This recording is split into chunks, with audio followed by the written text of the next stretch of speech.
procès pour trafic de capsules CRD. 110 000 capsules ont été dérobées entre 2010 et 2012. Des capsules ornées du sceau de Marianne qui sont apposées sur l'emballage du col des bouteilles et qui indiquent que les droits sur l'alcool ont été acquittés auprès de la Direction générale des douanes. Un vaste trafic qui alimentait un marché parallèle. Le montant du préjudice est estimé à 1 million d'euros. Et nous retrouvons en direct du palais de justice de Reims Stéphanie Depierre. Bonsoir Stéphanie.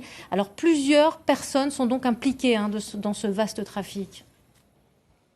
Tout à fait. Sur les 14 prévenus, 10 étaient en personne à la barre cet après-midi. Sans surprise, les deux principaux accusés ont réitéré leurs aveux. Ils ont bien volé des milliers de capsules CRD dans 2 entreprises marnaises. Entre 2010 et 2012, ils auraient gagné chacun 8 000 €.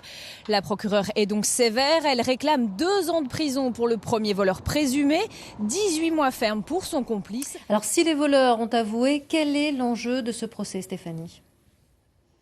Alors la Cour cherche à savoir qui sont les commanditaires. Et là, c'est très compliqué car c'est une affaire à tiroir. Tout le monde se renvoie la balle.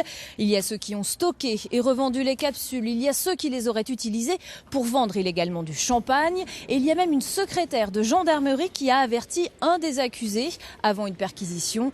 Mais cet après-midi, le tribunal s'est surtout intéressé à un commerçant accusé de recel de capsules. Écoutez son avocat.